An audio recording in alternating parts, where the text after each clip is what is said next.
नमस्कार, मी मनुष्य पाटील. टाइम्स नाव मध्ये आपलं स्वागत. आपण वेगवेगळ्या विषयावर चर्चा करत असतो आणि आज आपल्या बरोबर आहेत राष्ट्रवादी काँग्रेसचे प्रवक्ते आनंद परांजपे आपल्या बरोबर. आनंद परांजपेजी, तुमचं स्वागत आहे टाइम्स नाव मध्ये. आणि आता खरं तर मी अधिकृतपणे म्हणू शकते की राष्ट्रवादी काँग्रेसचे प्रवक्ते. कालच आपला पक्ष जाहीर झालेला. काय नेमकं आपल्याला वाटतं? खूप मोठी लढाई होती, ही लढाई तुम्ही जिंकलेला आहात.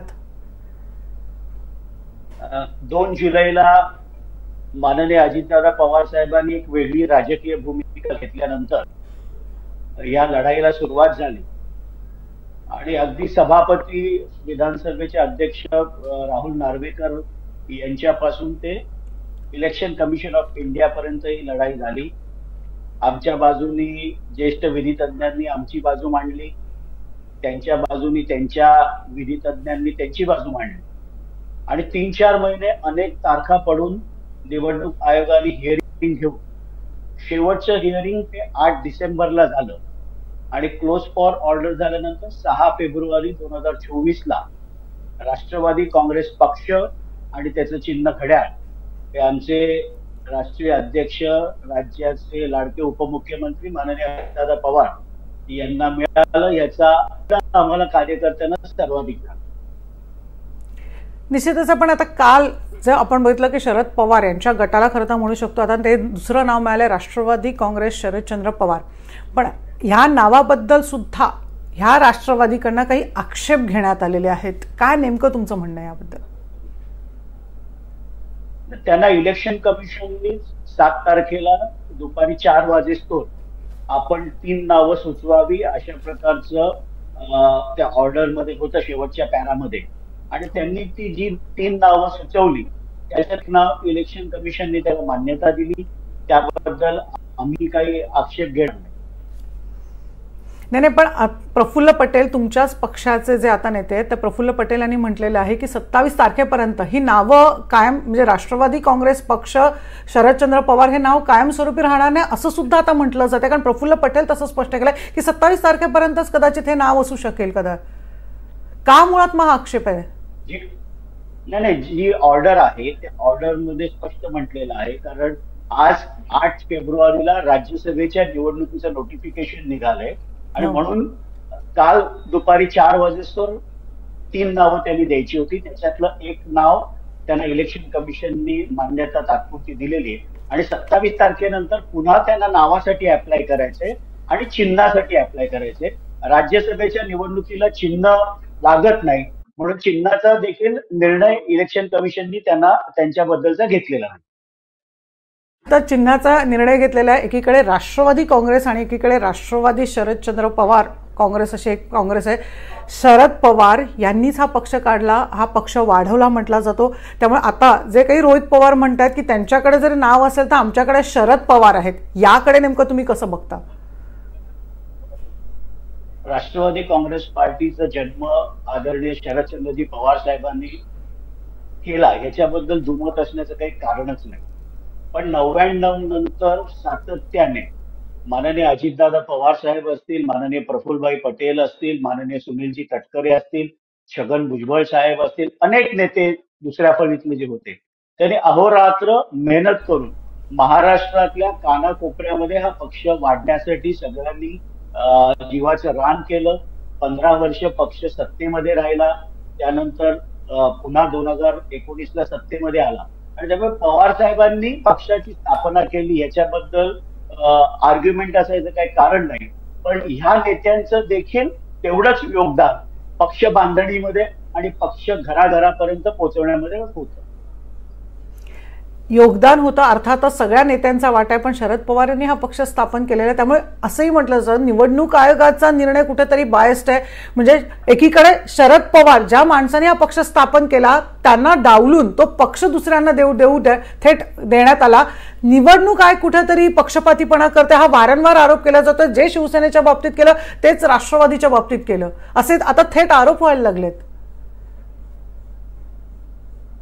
केंद्रीय निवडणूक आयोग हा भारताच्या संविधानानुसार काम करत असतो आणि ज्यावेळेला 2 जुलैला वेगळी राजकीय भूमिका माननीय अजितदादा पवार साहेबांनी घेतली त्यावेळेला इलेक्शन कमिशनकडे ते डिस्प्यूट गेल्यानंतर त्याच्यावर सविस्तर हिअरिंग झालं आणि जे काही निकष इलेक्शन कमिशननी लावले की निवडून आलेले लोकप्रतिनिधी सर्वात जास्त कोणाबरोबर आहेत, संघटनेमधले पदाधिकारी कोणाबरोबर आहेत, ऍफिडेव्हिट सर्वात जास्त कोणी दिलेत, हे असे अनेक पॅरामीटर्सवर निवडणूक इलेक्शन कमिशननी म्हणणं आमच्याकडनं देखील मांडलं गेलं, त्यांच्याकडनं देखील मांडलं गेलं.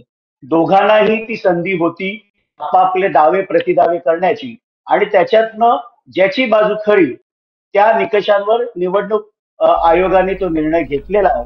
त्यामुळे आपण त्या निर्णयावर इलेक्शन कमिशन समोर डिबेट 3-4 महिने झालं. आता जर त्यांना काही आक्षेप असेल तर त्यांना सर्वोच्च न्यायालयाचं त्यांनी त्या दिवशीच म्हटलं की आम्ही सर्वोच्च न्यायालयात जाणार आहोत, तर त्यांच्याकडे तोही मार्ग आहे. निश्चितच हेच तुम्हाला विचारायचं की ही लढाई अजूनही संपलेली नाही, थेट सर्वोच्च न्यायालयात जाण्याचा विचार समोरच्या बाजूकडनं होतोय. आता ही लढाई मात्र नावाप्रमाणे चिन्हाची सुद्धा लढाई आता ही अजूनही पुढे सुरू राहणार असं वाटतंय तुम्हाला? आता आम्ही ऑलरेडी सुप्रीम कोर्टामध्ये कॅवेट दाखल केलेलं आहे. आमचं म्हणणं ते ज्या वेळेला सुप्रीम कोर्टामध्ये फाईल करतील पिटिशन त्याला आम्हाला देखील आमचं म्हणणं आमच्यातर्फे ज्येष्ठ विधितज्ञ तिथे मांडतील आणि त्यामुळे आमचं देखील सुप्रीम कोर्टमध्ये ऐकलं जाईल. निश्चितच आता तुम्ही एक प्रवक्ता म्हणून बोलात, आता मला आनंद परांजपे म्हणून खरं तर तुमच्याशी बोलायचं आहे. आनंद परांजपे जे शिवसेनेच्या मुशीत वाढलेले आहेत आणि नंतर राष्ट्रवादीमध्ये आलेले आहेत. अजित पवार यांच्या गटात तुम्ही आहात, पण शरद पवार असो सुप्रियाताई असो त्यांचे तुमच्या अगदी चांगले संबंध होते, एक जवळचे असे संबंध आहेत. आज मला तुमच्या मागे अजित पवारांचा फोटो खरं तर दिसतोय जिथे शरद पवारांचा फोटो असायचा. आनंद परांजपेंच्या नेमक्या काय भावना आहेत आज? आनंद परांजपेंसाठी आयुष्यामध्ये कायम आदरणीय शरदचंद्रजी पवार साहेब हे श्रद्धास्थानी राहतील. बदलत्या राजकीय परिस्थितीमध्ये ज्या वेळेला वेगळा निर्णय माननीय अजितदादांनी घेतला, राष्ट्रवादीमध्ये आल्यानंतर अजितदादांच्या नेतृत्वाखाली देखील मी काम केलेलं आहे. म्हणजे अगदी माझ्या लोकसभेच्या निवडणुकीच्या प्रचाराला जसे साहेब यायचे तसे अजितदादाही यायचे आणि म्हणून ज्या वेळेला ती वेगळी राजकीय भूमिका अजितदादांनी घेतली त्यावेळेला मी अजितदादांबरोबर जायचं ठरवलं. पण याचा अर्थ असं नाही की माझ्या मनामध्ये आदरणीय साहेबांबद्दल कुठलीही श्रद्धा कमी झाली किंवा सुप्रियाताईंबद्दल कुठलाही आदर कमी झाले.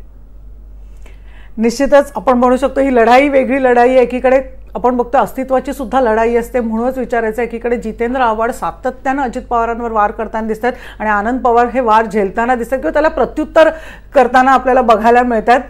राष्ट्रवादीमध्येच अंतर्गत ही लढाई खरं तर आता सुरू झालेली आहे. काय नेमकं वाटतं कार्यकर्त्यांना, राष्ट्रवादीचे जे कार्यकर्ते आहेत त्यांना हे सगळं रुचेल? कारण हा प्रश्न वारंवार अगदी तुम्हाला जसं आम्हाला सुद्धा हा पडला, कदाचित तुम्हाला पण हा पडला असेल.